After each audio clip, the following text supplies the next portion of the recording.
안녕하세요, 한상기입니다. 오늘 소개해드릴 차는 2019년형 기아 모하비입니다. 모하비는 기아 SUV 라인업의 기함이고 국내에서는 유일한 프레임 타입의 V6 디젤 엔진을 탑재한 SUV죠. 방금 말씀드린 부분이 모하비의 가장 큰 특징이자 장점이죠. 모하비는 2008년에 데뷔를 했고요.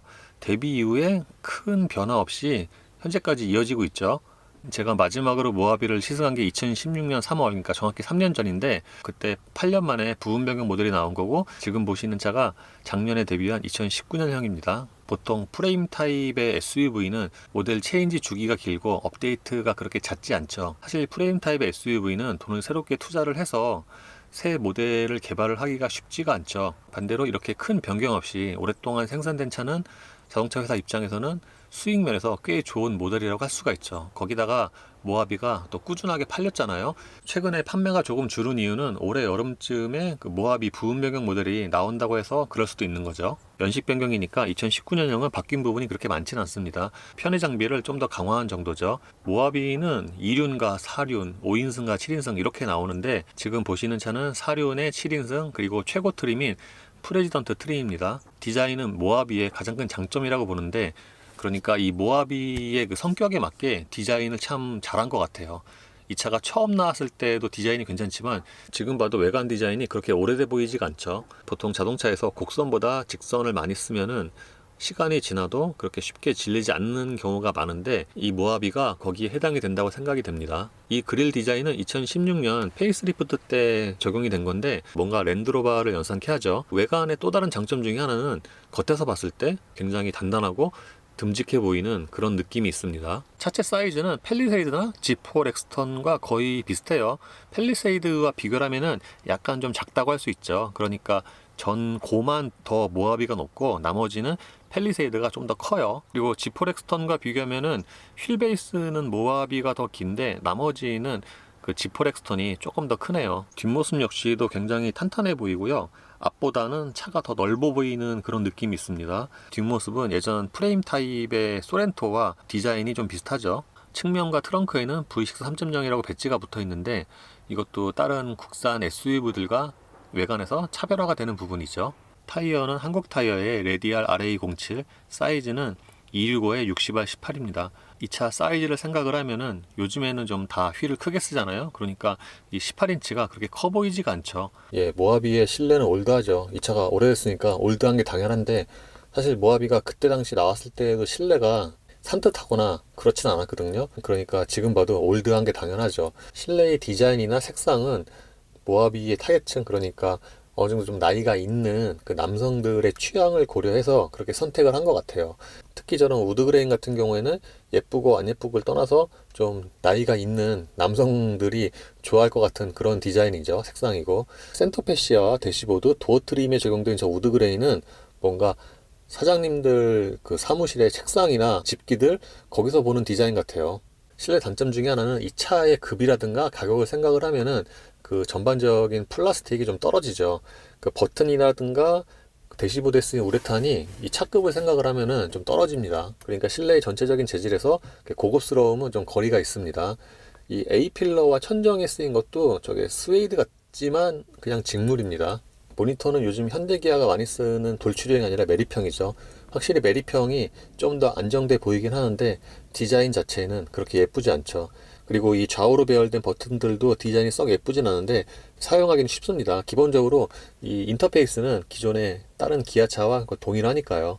그리고 2019년형의 경우에는 그 몇 가지 장비가 좀 더 추가가 되긴 했죠. 안내 음성도 다른 기아차들처럼 이렇게 세 가지로 늘었네요. 다른 기아차들처럼 공조장치의 디자인은 굉장히 직관적이죠. 특히 온도 조절하는 이 다이얼 같은 경우에는 굉장히 큼직큼직하고요. 물론 뭐 다른 버튼들도 크죠. 그러니까 보통의 차들보다 그 평균적으로 버튼의 크기가 좀 큰 편이에요. 그리고 이 공조장치 버튼 같은 경우에는 눌렀을 때의 그 작동감이 괜찮은 편입니다. 공조장치는 별도의 액정이 있으면 더 좋을 뻔했고요. 이 다이얼이라든가 이 오디오의 이 다이얼 같은 경우에는 뭔가 약간 오프로드를 연상시키는 그런 디자인이죠. 현대기아차의 실내에서 강점 중 하나가 기어레버 앞쪽에 수납 공간을 잘 배치를 해 놓은 건데, 이 모하비 역시 그렇습니다.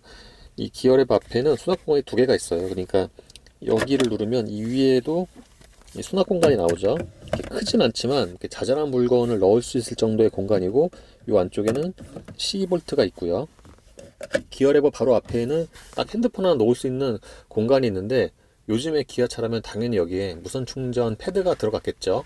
실내에서 기어 레버와 그 주변 디자인이 가장 올드하다고 느낄 수도 있을 것 같아요. 기본적으로 여기 이 우드 트림이 가장 넓은 면적으로 쓰였고요. 기어 레버도 이 게이트식 요즘에 거의 안 쓰잖아요. 되게 옛날 디자인인데 아직까지 사용을 하고 있고, 그리고 기어 레버가 있는 이 주변 있잖아요. 여기가 좀 여백이 너무 많은 것 같아요. 기어 레버 옆에는 에코 모드와 스티어링 휠 열선, 파킹 센서, 후방 디스플레이, 그리고 통풍과 열선 시트 버튼이 있습니다. 이 차가 차급이나 가격에 비해서 편의 장비가 부족하다는 말을 많이 듣는데, 예를 들어서 오토 홀드가 없죠. 이 차는 전자식 파킹 브레이크가 아니니까 오토 홀드를 적용을 할 수가 없죠. 기어 레버 우측에는 USB와 옥스 단자가 있는데, 그러니까 앞쪽에는 C볼트가 두 개가 있고 USB 단자 하나가 있는 거네요. 컵홀더는 용량이 꽤 큰 편이고, 이 센터 콘솔 박스는 차 크기를 생각을 하면은 그 용량이 그렇게 크진 않아요. 아무래도 이 차가 뒷바퀴 굴림 베이스다 보니까 앞바퀴 굴림의 뭐 팰리세이드처럼 이렇게 공간을 크게 뽑기가 힘들죠. 이 안에는 C볼트가 하나 더 마련이 되어 있고요. 지금은 후방 카메라 화면이고요. 화질이 그렇게 선명한 편은 아닙니다. 기본적인 디자인이나 기능은 뭐 다른 기아차에 적용된 것과 거의 동일합니다. 운전대는 차 크기를 생각을 하면은 그렇게 지름이 큰 편은 아니고요. 이 상단에 보시면은 우드 트림이 적용이 되는데, 이게 보기에는 되게 미끄럽거든요. 근데 실제로 만져보면은 그렇게 미끄럽지는 않습니다. 반면에 여기에 적용된 이 가죽은 그렇게 썩 고급스러운 느낌은 없어요. 스포크 왼쪽에는 음성인식과 오디오 볼륨, 전화, 그리고 오른쪽에는 트릭 컴퓨터와 크루즈 컨트롤 버튼 등이 모여 있습니다. 이 차는 크루즈 컨트롤이 그냥 일반 타입이죠. ACC가 아닙니다. 계기판도 예쁨과는 좀 거리가 있는 디자인인데 눈에는 잘 들어옵니다. 그리고 요즘에 다른 기아차와 비교하면은 요 가운데 보이는 액정도 그 면적이 좀 작은 편이죠. 여기는 트릭 컴퓨터 창이고요. 그리고 사용자 설정에 있는 메뉴도 다른 기아차와 거의 동일한데, 이 차가 ADAS가 없잖아요. 다른 요즘의 차들처럼. 그러다 보니까 여기 운전자 보조에 들어가도 메뉴가 딱 요 3개밖에 없죠. 원터치 방향지시 등은 3회와 5회, 7회 이렇게 3가지를 고를 수가 있네요. 시트는 성인 남자가 앉기에도 충분히 넉넉한 수준이고요. 이 시트가 보기에는 좀 푹신해 보이는데 실제로 앉으면은 좀 단단에 가깝습니다. 특히 엉덩이가 닿는 부분과 이 측면이 좀 더 단단하게 느껴져요. 이 가죽 색상은 두 가지를 고를 수가 있는데, 지금 보시는 이 브라운이 좀 더 보기가 좋은 것 같아요. 시트 조절은 당연히 모두 전동식이고요. 이 엉덩이가 닿는 부분은 이게 약간 좀 붕 떠 있거든요. 근데 이게 뭐 가죽이 울었거나 그런 느낌은 아닌데, 그리고 이렇게 붕 떠 있는 거에 비해서 쿠션은 좀 단단한 편이고요. 실내는 좀 전체적으로 올드하다고 그랬는데, 이 도어 트림도 역시 마찬가지고요. 특히 이 도어 트림의 이 부분, 여기 우레탄이 적용된 여기 무늬를 보면은 좀 한 세대 전의 자동차 같죠.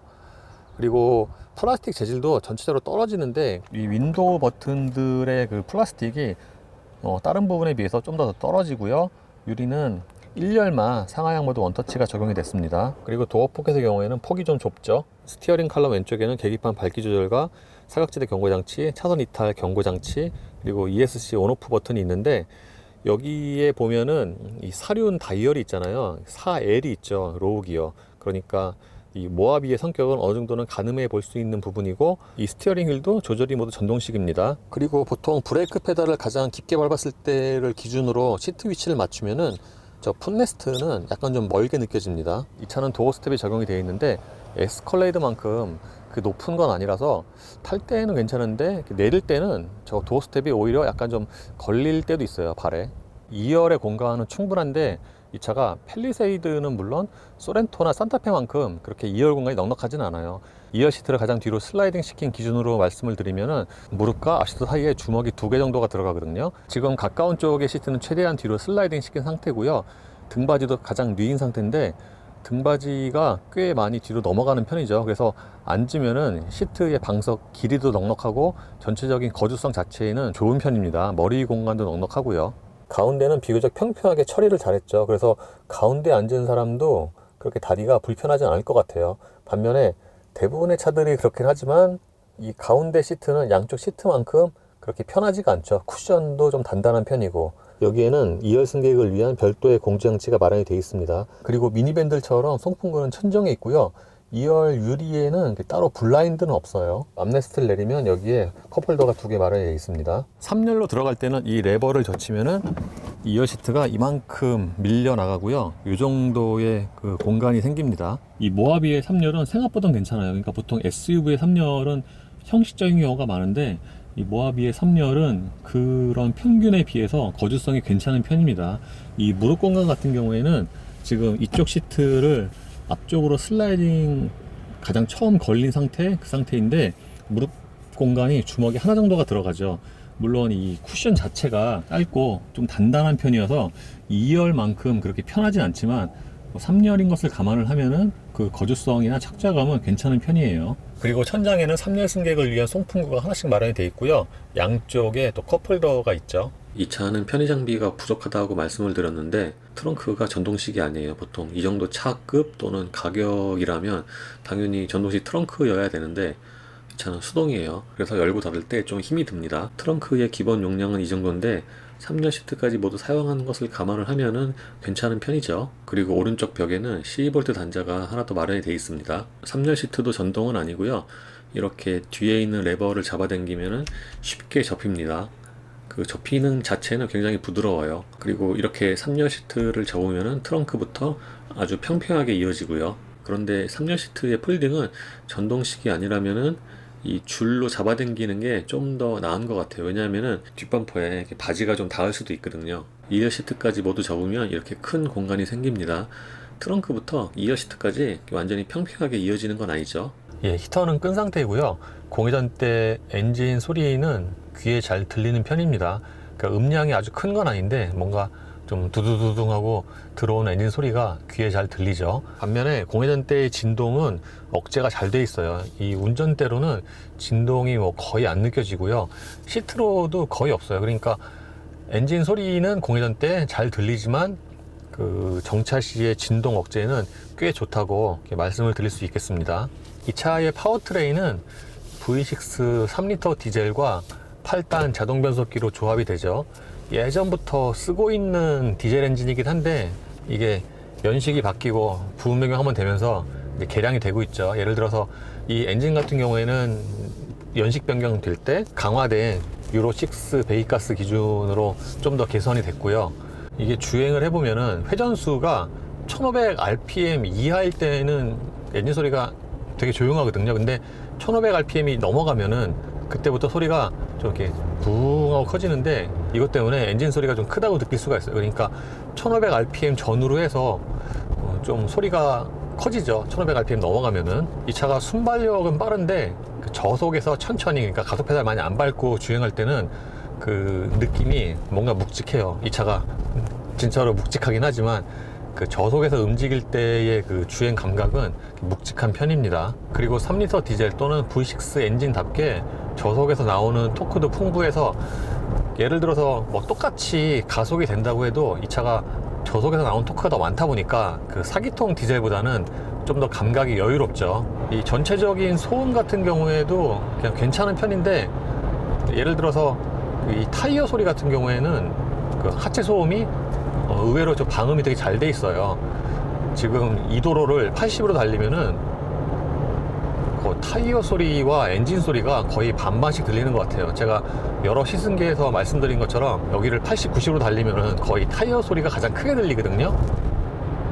근데 이 차는 대략 RPM이 1500rpm 넘어가니까 타이어 소리와 이 엔진 소리가 거의 반반 정도로 들리는 게 아닌가 싶습니다. 그리고 고단으로 낮은 RPM을 달릴 때는 그 가솔린 엔진의 그 약간 뭐 노킹음 같은 거 있잖아요. 그게 아주 가늘게 들리는데 신경 쓰일 정도는 아니에요. 오히려 어느 정도 좀 크루징을 할 때 보면은 그 낮은 베이스음으로 엔진 소리가 깔리는데 그때는 또 소리가 듣기가 좋아요. 3년 전에 모하비를 시승했을 때 가장 기억에 남는 게 이 승차감인데 프레임 타입의 SUV답게 승차감이 뭔가 이렇게 우당탕탕하죠. 그 3년 전 시승기 때도 그렇게 이제 말씀을 드렸고요.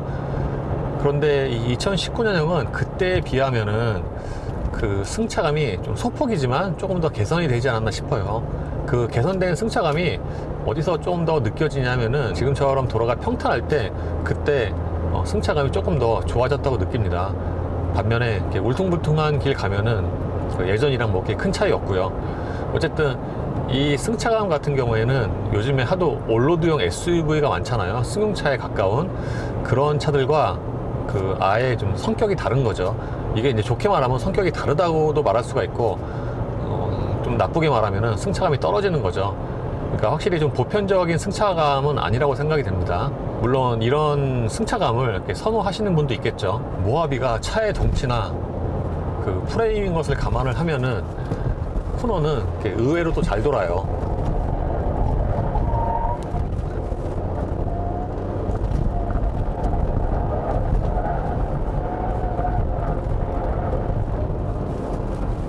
근데 요즘에 현대기아 차들 SUV들에 비하면은 확실히 제어가 좀 빨리 들어가고요.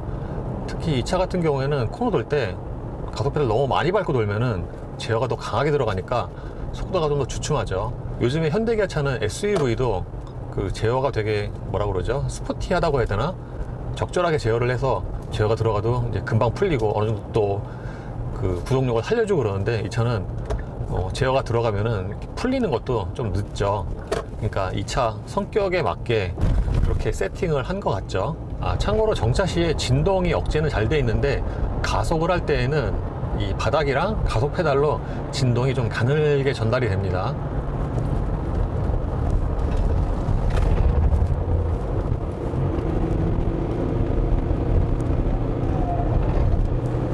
확실히 이 차는 그 요즘에 나온 차들에 비해서 언더스티어도 이렇게 많이 나는군요.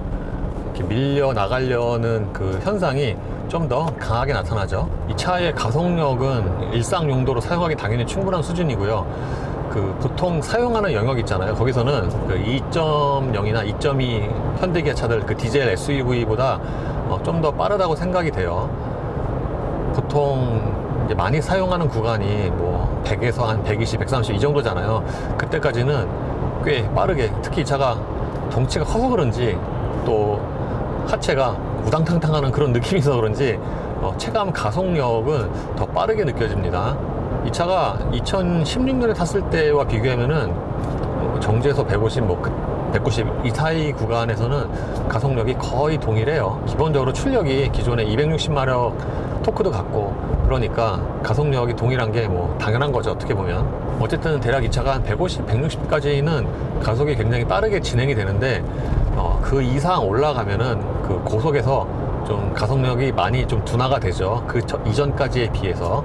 확실히 이 차가 높기도 하고 넓기도 하지만 뭔가 요즘에 나온 SUV들에 비하면은 그 에어로 다이내믹을 좀 덜 다듬은 것 같기도 하고요. 이건 이렇게 막연한 거지만 뭔가 공기 저항을 좀 많이 받는 그런 느낌이 있습니다. 드라이브 모드는 에코와 노멀 두 가지가 있습니다. 보통 요즘에는 에코와 노멀, 스포츠 이렇게 세 가지가 있는데 이 차는 그냥 딱 두 가지예요. 그러니까 시동 키면은 노멀이고, 이 에코 버튼을 누르면은 이렇게 전환이 되는 거죠. 가장 큰 차이는 역시 다른 차들처럼 그 가속 페달의 초기 반응이 둔해지는 건데, 이게 아주 이렇게 큰 차이는 아니에요. 그 노멀에 비해서. 그리고 물론 꾹 밟으면은 그 가속력의 차이는 거의 없고요. 참고로 이 차는 주행 중 후방 디스플레이도 있는데, 여기 버튼을 누르면은 이렇게 후방 화면이 계속 표시가 되죠. 근데 이게 시간이 지나면은 다시 뭐 이렇게 전환이 되는 게 아니라 그냥 계속 켜져 있어요. 이 고속 주행 안정성은 확실히 모노코크만큼 좋기가 힘들죠. 기본적으로 이 차가 그 우당탕탕 하는 그런 그 주행 감각이라고 했잖아요. 근데 그게 고속으로 올라가면은 그 노면이 좋을 때는 상대적으로 괜찮은데, 조금 이렇게 요철이 나타나거나 이렇게 울퉁불퉁하는 그런 길에서는 확실히 그 요즘에 나온 그런 SUV들에 비해서 그 주행 안정성이 떨어집니다. 이렇게 바람 소리도 좀 전반적으로 많이 나는 편이고요. 물론 평상시의 감각을 생각을 하면은 이 차의 고속 안정성 또는 그 차 크기 또는 높이 대비해서 괜찮은 편이에요. 지금처럼 이렇게 요철이 좀 있잖아요. 굴곡이 있고 그럴 때는 차가 이렇게 좌우로 이렇게 흔들리죠. 보통은 차가 이렇게 위아래로 바운싱을 하잖아요. 근데 이 차는 요철 있는 거에서 이렇게 좌우로 좀 흔들려요. 이게 조금 과장해서 말씀드리면 이 앞에 서스펜션도 뭔가 토션빔 같지 않나 라고 표현을 할 수도 있을 것 같아요. 그리고 이 엔진은 전반적인 힘도 좋지만 고회전까지 사용을 해도 그 회전 질감이 꽤 괜찮은 편이에요. 그러니까 자동으로 변속되는 시점까지 이렇게 돌려도 그 토크가 이렇게 감소하는 느낌이 거의 없고요. 그러니까 고회전 많이 사용해도 그렇게 부담스러운 그런 질감은 아닙니다. 특히 운전할 때 보면은 이렇게 가로로 페이놈이 있잖아요. 거기서 물론 뭐 모든 차가 그런데 지나가면은 차가 이렇게 흔들리긴 하는데 이 차는 그런 그 평균보다 그 흔들림이, 특히 앞쪽의 흔들림이 좀 더 크게 발생이 되죠. 그래서 이런 면들 때문에 그 전반적인 그 승차감 또는 보편적인 승차감은 제가 떨어진다고 말씀을 드린 거고요. 그러니까 만약에 구입을 생각을 하신다면은 이런 승차감은 충분히 감안을 하셔야 되겠죠.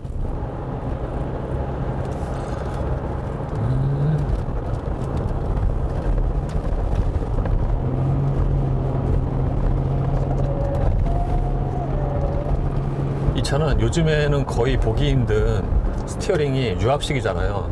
요즘엔 뭐 거의 다 스포츠카조차도 EPS를 사용을 하는데 이 차는 아직까지도 이제 유압식을 고수를 하고 있죠. 이게 세팅하기 나름이긴 하지만 그 요즘에 많이 사용하는 그 EPS 대비해서는 그 전체적으로 이 스티어링 휠의 무게가 무거운 편이에요. 그러니까 저속에서도 무겁고 주행을 할 때도 무겁고, 보통은 요즘에 속도 감응식이어서 속도가 올라가면은 그 비례해서 좀 가벼워지잖아요. 근데 이 차는 그와 비례해서 그렇게 가벼워지진 않고, 그리고 방금처럼 코너를 돌 때 조향을 하잖아요. 그러면 뭐라 그럴까, 이렇게 돌렸을 때 반대쪽으로 다시 이제 복원하려는 그런 복원력이 좀 다른 차들에 비해서 좀 강한 편입니다. 정속 주행 연비는 3년 전과 뭐 거의 비슷하거나 약간 좀 더 높지 않나 싶습니다.